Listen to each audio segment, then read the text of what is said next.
BC రాజ్యాధికార సమితి ఉమ్మడి నల్లగొండ జిల్లా వ్యాప్తంగా మరి కమిటీలు ప్రారంభమైనాయి. అందులో భాగంగా ఈరోజు మిర్యాలగూడలో బీసీ రాజ్యాధికార సమితి నల్లగొండ జిల్లా మహిళా అధ్యక్షురాలను ఎన్నుకోవడం జరిగింది. వారితో పాటు బీసీ రాజ్యాధికార సమితి నల్గొండ జిల్లా కార్యదర్శిగా వెంకటేశ్వర్ల గారిని తీసుకోవడం జరిగింది.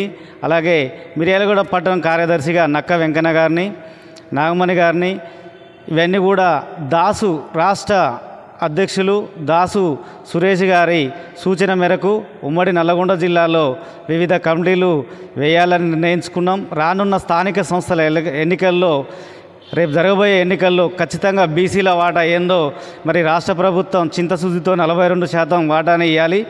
అదే కాకుండా బీసీలు ఎక్కడైతే 42% ఇచ్చిరో దాంతోపాటు జనరల్ స్థానాల్లో కూడా బీసీలు నిలబడాలి. దానికి మద్దతుగా బీసీ రాజ్యాధికార సమితి మరి వాళ్ళందరికీ నిలబడుతుందని సభాముఖంగా తెలియజేసుకుంటున్నాం. రానున్న రోజుల్లో ప్రతి గ్రామం నుండి ఉమ్మడి నల్లగొండ జిల్లా వ్యాప్తంగా 12 నియోజకవర్గాలు, 2 పార్లమెంటు, 3 జిల్లా కమిటీలు ఖచ్చితంగా ఒక నెల 15 రోజుల్లో కమిటీలు పూర్తి చేయబోతున్నాం. బీసీలు అందరూ ముందుకొచ్చి ఆయా శాఖలు వాళ్ళకు తగిన ప్రాధాన్యత మరి బీసీ రాజ్యాధికార సమితి ఇవ్వబోతుంది.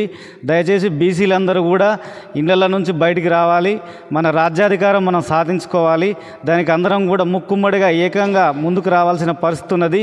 ఇవే కాకుండా వివిధ బీసీ బ్యానర్లు అన్నీ కూడా ఒక తాటిపైకి వచ్చి ఒక బీసీ రాజ్యాధికార సమితి పార్టీని కూడా అతి తొందరలో మనం తెచ్చుకోవాల్సిన బాధ్యత మన పైన ఉంది.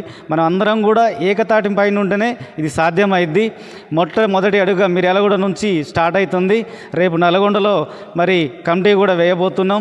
రానున్న రోజుల్లో సూర్యాపేట జిల్లా, యాదాద్రి జిల్లాలో కూడా అత్యున్నతంగా మరి గ్రామ స్థాయి నుండి జిల్లా స్థాయి నుంచి పార్లమెంటు స్థాయి నుంచి ఒక ఉమ్మడి జిల్లా నుంచి స్టేట్ కమిటీ వరకు కూడా ఫిలప్ చేసి రేపు రానున్న రోజుల్లో స్థానిక సంస్థల ఎన్నికల్లో బీసీల దమ్మేందో చూపించబోతున్నాం. ఈ అవకాశాన్ని ఇంత ఘనంగా మాకందరికి ప్రోత్సహిస్తున్న మా రాష్ట్ర అధ్యక్షులు దాస్ సురేష్ గారికి, రాష్ట్ర కమిటీ కార్యదర్శి దాసరాజ్ జయరాజ్ గారికి ప్రత్యేకమైన ధన్యవాదాలు తెలుపుకుంటున్నాం. Thank you.